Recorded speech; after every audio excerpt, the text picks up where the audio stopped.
Tim Heaphy, I start with you. We say just about every day, whether you're here or not, what a comprehensive job the committee did. What do you think they want with someone that you guys didn't talk to? You know, he's right in the inner circle, Nicole. Will Russell's one of the president's body men. He's the guy that carried, Tic Tacs and a comb and sort of was around the president to ensure that administrative tasks like that were fulfilled. And he is depicted in photographs. He was apparently with the president back and forth to the Ellipse and to the Oval Office on January 6th. We did not talk to him, and as I've said before, I'm not at liberty to get into the sort of deliberations of the committee, but it's not surprising to me that the special counsel would want to go beyond the universe of folks that we talk to and get absolutely everyone that might have a shred of relevant information about what the president said and did on and before January 6th. This body man is a logical witness for that reason. All right, let's stay in the room because you did get us into the room. And here's Cassidy Hutchinson's description. This wasn't actually a room, this was backstage. Here's Cassidy Hutchinson's description of what was going on. A scheduled presidential movement is on his official schedule. It's notified to the press and to a wide range of staff that will be traveling with him. It's known to the public, known to the Secret Service, and they're able to coordinate the movement days in advance. An off-the-record movement is confined to the knowledge of a very, very small group of advisors and staff. Typically, a very small group of staff would travel with him, mostly that are just included in the national security package. You can pull an off-the-record movement together in less than an hour. It's a way to kind of circumvent having to release it to the press, if that's the goal of it, or to not have to have as many security parameters put in place ahead of time to make the movement happen. Tim Heaphy, this was such an interesting piece of public testimony. If you've worked in the White House, it is often used to pull over and get an ice cream cone. I think Joe Biden probably does that pretty often. President Obama pulls over and greets supporters. President Bush did it as well. Never before am I aware of it being used to pop into a coup, where the coup, where the insurrectionists are chanting "Hang Mike Pence" as his number two. Do you believe that this presence of this witness today before the grand jury suggests that Jack Smith is as interested in this OTR and this plan to move physically Donald Trump to the Capitol? Yes, I think one of the primary topics about which the special counsel will interview Mr. Russell is precisely this, Nicole, whether or not an off-the-record movement was or was not contemplated. The issue of the president potentially going to the Capitol after his Ellipse speech came up in the days before. There was plenty of time for that to be on the actual schedule. But the problem was that all of the Secret Service, Tony Ornato, former Secret Service, who was the deputy White House chief of staff, everyone said it's a horrible idea, but the president wouldn't let it go. He kept talking about his desire to go to the Capitol. Even after the speech, you've heard testimonies in front of the Select Committee that he was adamant about wanting to go.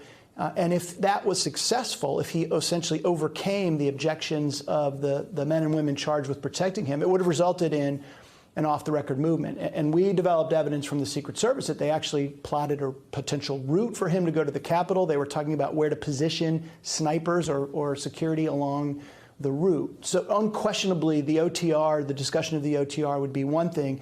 But the other potential significance of Will Russell goes back to your earlier clip, and that is the president's potential awareness of knowledge of violence in the crowd before the Ellipse speech. As Cassidy Hutchinson said, there was direct discussion at the tent, at the Ellipse, about the fact that there were people that were armed. The president said, "They're not here to hurt me.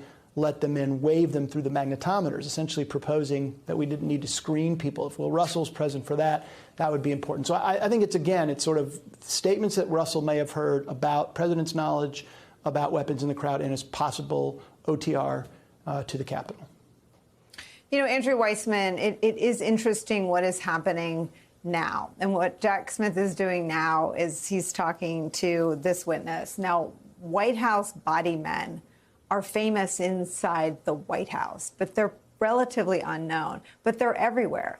And to the degree that Cassidy Hutchinson brought us into every room that Mark Meadows was in, and Mark Meadows was in every room that Trump was in, a body man is never in any room other than the room that the president is in.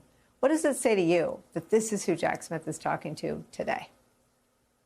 So I agree with Tim. This is an absolutely logical person to be speaking to and to put in the grand jury so that the testimony is locked in.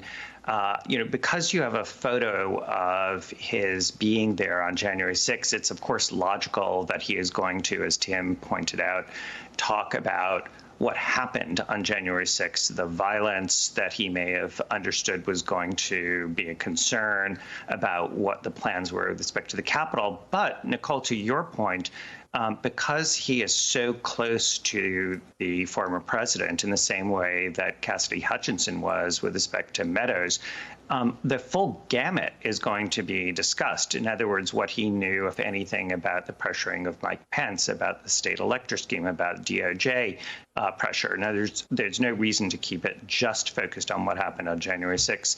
And there is some indication that he has been in the grand jury quite some time today. Ken Delaney was reporting that he was still there even this afternoon.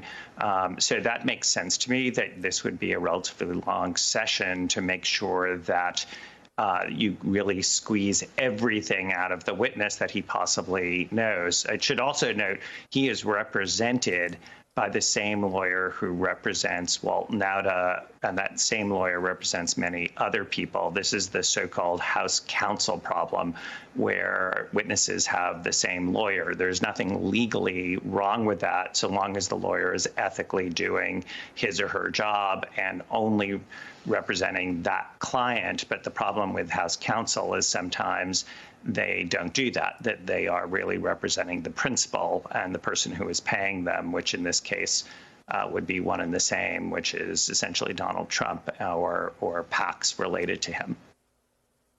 Well, Andrew Weissmann, that is an interesting thing to noodle, right? I mean, Walt Nauta is the only other person who's been charged as a co-conspirator in the Mar-a-Lago case.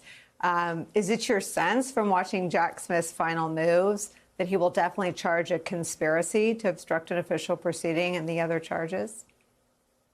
So what we're hearing from various people, including from the New York Times, as you noted, that there would be an obstruction charge and a so-called 371 conspiracy. That is the 371 conspiracy. That's the actual number of the conspiracy federal statute.